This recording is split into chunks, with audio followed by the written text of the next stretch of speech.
Hello and welcome to Reflections. I'm your girl Nadine Edwards.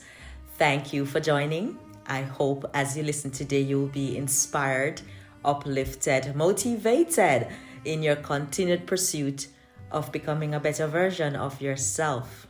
I know some of you may be wondering what happened to last week's episode of Reflections. I just decided to take a break. I felt a little on the low side, We all have those days when we feel low and just feel like we just don't want to do anything.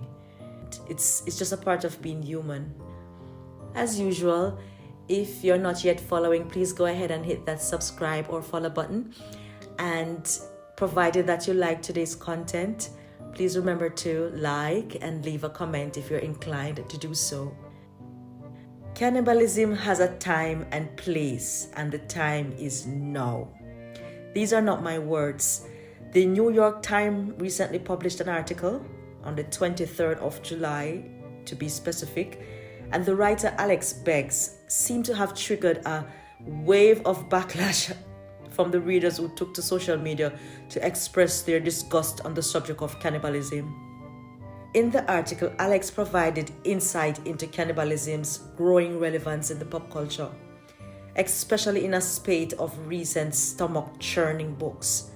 Among those books was the one author called Chelsea Summers, who entitled her book A Certain Hunger. She made the quote, "Cannibalism has a time and place, and that time is now." My response to that is that so? Many of you would agree that cannibalism is nothing new. This was something that was practiced in prehistoric times, in the first 1000 BC, which means before the Common Era. Even in the Bible, there are records of both literal and figurative references to cannibalism, which I will touch on in a moment. But first, allow me to explore a little on what cannibalism really is. Even in the Bible, there are records of both literal and figurative references to cannibalism, which I will touch on in a moment. But first, allow me to explore a little on what cannibalism really is. Cannibalism, by definition, according to Wikipedia, is the act of consuming another individual of the same species as food. Research also reveals that there are 5 categories of cannibalism: symbolic, learned cannibalistic behavior, pathological cannibalism, auto-cannibalism, and the survival cannibalism. Symbolic is one that resides in the abstract spiritual realm. Learned cannibalistic behavior is one that is normalized in a society through either endocannabinoid, eating someone within a group, or there's the exocannibalism, which is eating someone outside of a group for empowerment. Pathological cannibalism points to serial killers like Jeffrey Dahmer, who killed and ate people's bodies in the hopes of creating some sort of undead sex slave. Auto-cannibalism occurs when a person eats themselves.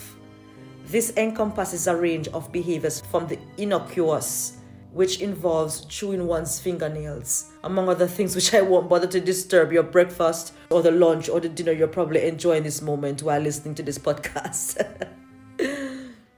Then the final category is survival, which pretty much sounds straightforward. This is the eating of human flesh in order to survive. Some of you may know the movie Alive, which was about the rugby team whose plane crash landed in the Andes Mountains, and it was not until 72 days, not hours, 72 days before they were found. That meant some died and the survivors had to eat their bodies to survive. But which category of cannibalism do you think Summers was making reference to when she made that statement? Cannibalism has a time and place, and that time is now. By the way, let me hasten to say that Chelsea Summers is not the only one who feels this way, because mention was made in the article of TV shows such as Yellow Jacket, a series that was premiered last November on Showtime. It is about a high school women's soccer team stranded in the woods for a few months. Too many. Then there's a film that was released on Hulu in March called Fresh, which involves an underground human meat trade for the rich. There's also books, Lapfona, Otiza Mushfake novel, pardon me if I did not pronounce that name correctly, Her novel, published in June, portrays cannibalism in a medieval village overcome by plague and drought. Augustina Basterica's book, Tender is the Flesh, released in English in 2020 and in Spanish in 2017, imagines a future society that farms humans like cattle. Still to come is Bones and All, starring Timothée Chalamet.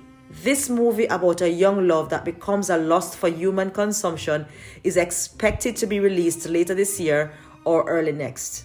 Its director Luca Guadagnino has called the story extremely romantic. Can you imagine? This is where we're at, ladies and gentlemen. The co-creator of Yellow Jackets, Miss Lyle, asked the question, what may be fueling the desire for cannibalism stories today?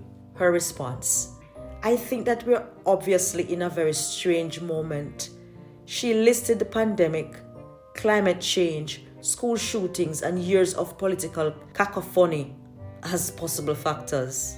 She added, I feel like the unthinkable has become the thinkable, and cannibalism is very much squarely in that category of the unthinkable. But let me ask you this, listener. Do you believe that we are living in unthinkable times? When you look at everything that is happening in the world today, through social and mainstream media, we don't have to think twice to realize something is off with the way humanity is behaving and thinking and speaking. And I'm talking from top down. I have heard it said, trust the science. But can you? A lot of things that were labeled as conspiracy theory years ago that we now see playing out right before our very eyes. Are we really living in unthinkable times? Could it be that these unthinkable talks about cannibalism being referenced in TV films could very well be hinting at something that will play out in the not so distant future? Could it be that history is repeating itself? Let us now take a look at the first biblical reference of cannibalism. In 2 Kings 6 verses 24 to 30, there was a particular scenario here. In this little passage was a scene that highlighted a period when Samaria was under siege by the Aramean army. During this time, there was a great famine in the city. The siege lasted so long that a donkey's head was sold for 80 shekels of silver and a quarter of a cab of dove's poop for 5 shekels. Yes, you heard right. People were eating poop to survive. But it gets worse. As the king of Israel was passing by on the wall, the then prime minister, or the then president, if you will, a woman cried to him, "Help me, my lord the king, help!" You know what his response was? "If the Lord does not help you, how can I help you?" In other words, you're on your own. But he nevertheless said to her, "Okay, what's the matter?" And you know what she said? She and another woman made a meal deal over their sons. On this particular day, the deal was that they both will eat the son of the lady who was making the complaint. And the next day, they both will eat the son of the other lady. So, they ate the son. Matter of fact, the Bible said they cooked the lady's son and ate it. But when the next day came, she called for the lady's son, but she hid him. That was the controversy. So here we see the presence of the military. Martial law, if you will. Nobody in, nobody out. We see here economic instability, because war is one factor that brings economic instability. And once the economy becomes unstable, recession kicks in. Inflation was at its highest. And we see that from the price of the donkey's head for 80 shekels. Mark you, I don't understand what the currency was like then. But from the mere fact the author mentioned the price of a donkey's head, it tells me two things. Either donkey was not something they ate as a normal plate or meal, seeing that it was one of the primary modes of transportation, or they shared it to show the ridiculousness of the price because of how ration food was. The author even went as far and shared with us that a bird's poop was pricey and in demand, to show how grievous, if you will, starvation was. So inflation was through the roof. Prices are high when food supply is lacking. and the demand is high. Food was running out, and whatever was in supply was controlled. Do we see details of this story playing out today? Are we not seeing a big disturbance in the food chain? Farming activities across the world are being disrupted by quote-unquote climate change laws being imposed. In the stores, more and more we are seeing empty shelves, and as a result, famine is slowly creeping in. Who is buying up the farmlands? Are the most powerful people in this world trying to control the food? Let me now refer to another article I read recently. This article was published by Oval Media, Understanding the World. It was published on the 29th of April 2022, and the title was New Controlled Food System is Now in Place. The writer Corey Lynn started the article with an interesting quote. It says, "Who controls the food supply controls the people. Who controls the energy can control whole continents. Who controls money can control the world." This famous quote by Henry Kissinger is ringing more and more true by the week.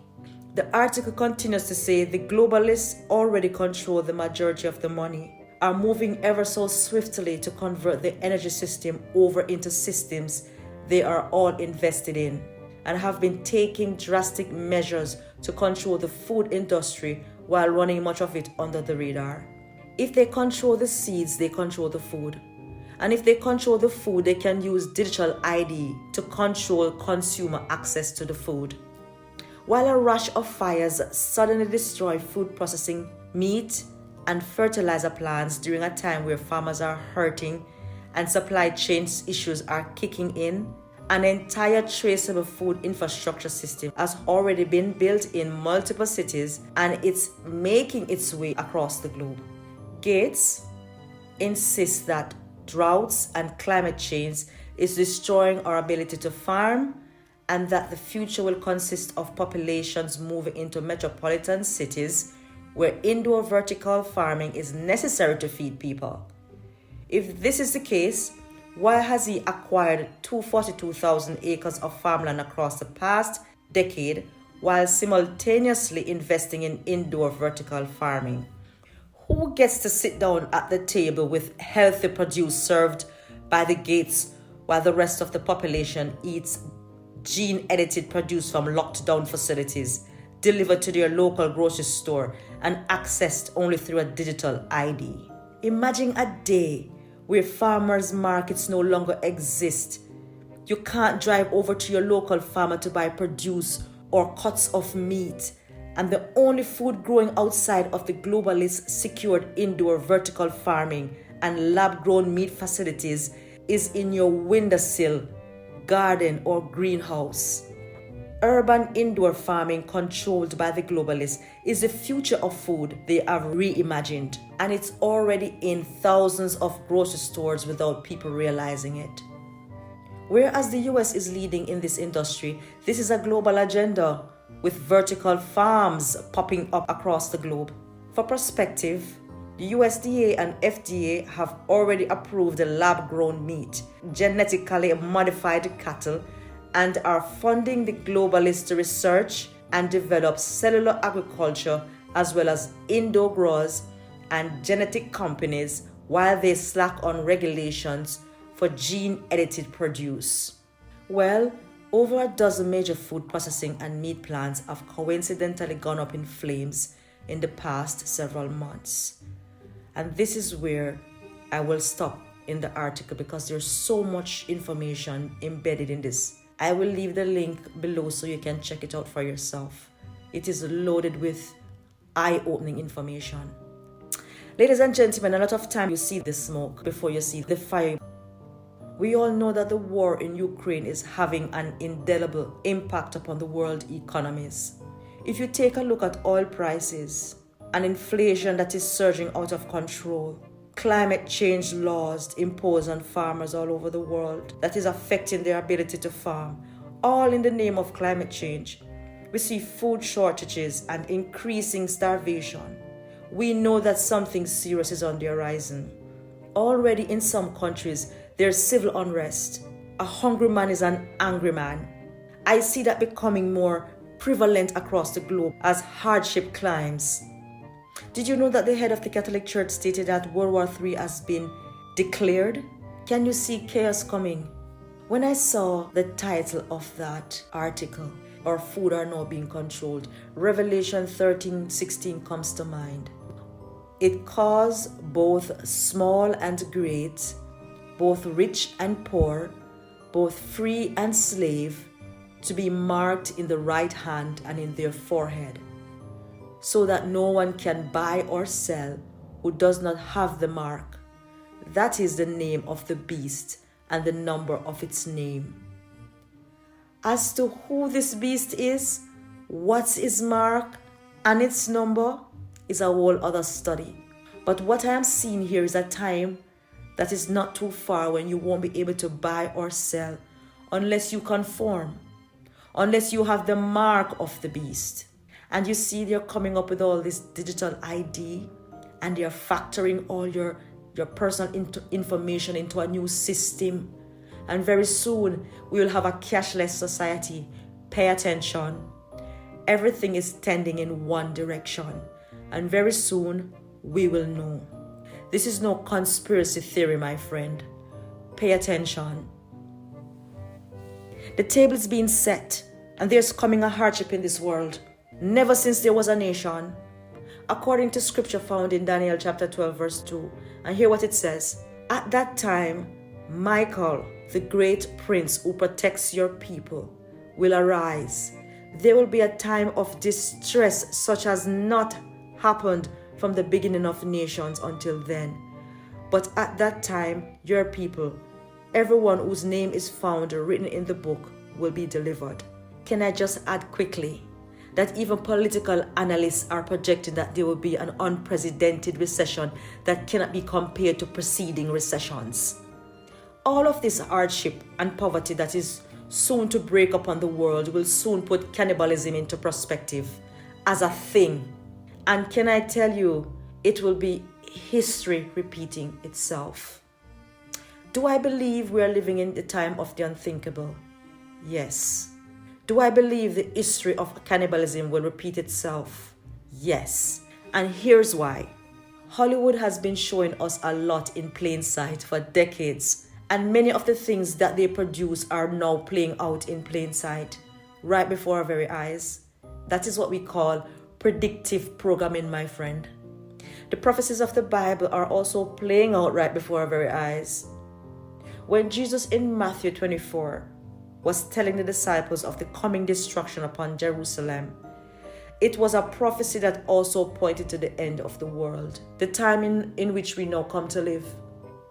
If you research the destruction of Jerusalem in AD 70 on the internet, you will find it.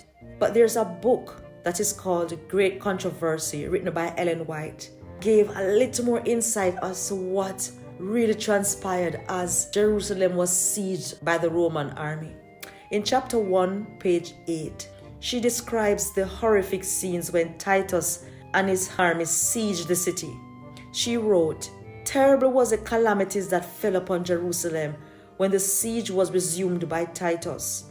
The city was invested at the time of the Passover, when millions of Jews were assembled within its walls. Their stores of provisions, which if carefully preserved would have supplied the inhabitants for years, had previously been destroyed through the jealousy and revenge of the contending factions.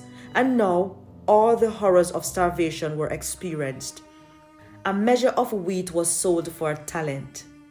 So fierce were the pangs of hunger that men would gnaw the leather of their belts and the sandals and the covering of their shields. Great numbers of the people would steal out at night to gather wild plants growing outside the city walls, though many were seized and put to death with cruel torture, and often those who returned in safety were robbed of what they had gleaned at so great peril. The most inhumane torture were inflicted by those in power to force from the want-stricken people the last scanty supplies, which they might have concealed. And these cruelties were not frequently practiced by men who were themselves well-fed. and who were merely desirous of laying up a store of provision for the future. Thousands perished from famine and pestilence. Natural affection seemed to have been destroyed. Husbands robbed their wives, and wives their husbands. Children would be seen snatching the food from the mouth of their aged parents. The question of the prophet, she quotes Isaiah 49:15 here. Can a woman forget her suckling child? Received the answer within the walls of that doomed city. Have you ever heard of doomsday? She quoted Lamentations 4 verse 10 that says, "The hands of the pitiful women have sodden their own children. They were their meat in the destruction of the daughter of my people." The NRS version puts it this way, "The hands of compassionate women have boiled their own children. They became their food in the destruction of my people." Ladies and gentlemen, this was desperate times and it's coming again, this time upon the entire world. Earlier I mentioned 5 categories of cannibalism, among which there were symbolic and survival.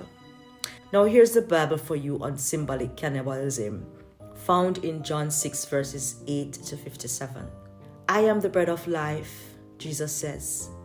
"Your ancestors ate the manna in the wilderness, yet they died.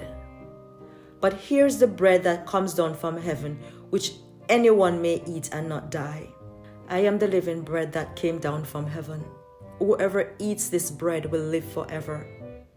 This bread is my flesh, which I will give for the life of the world."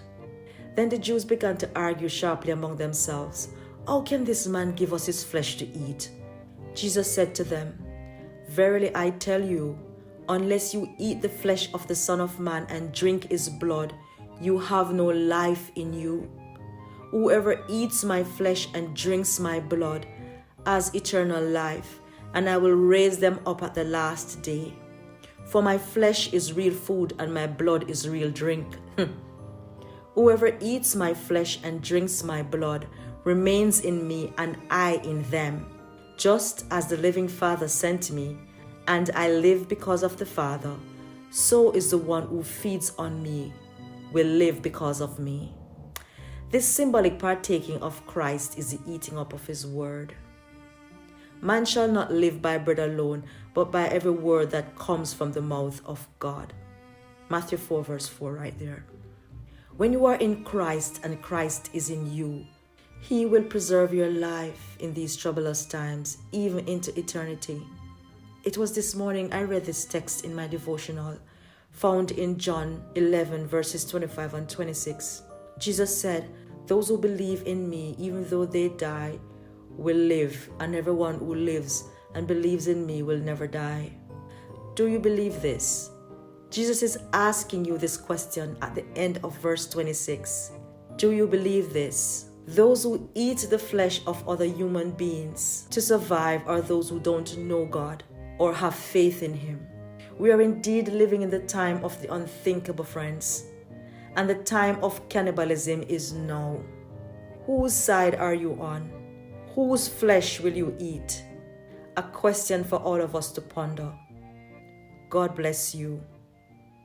Thank you for listening to today's reflection. Join me again next week for another episode. Until then, stay blessed.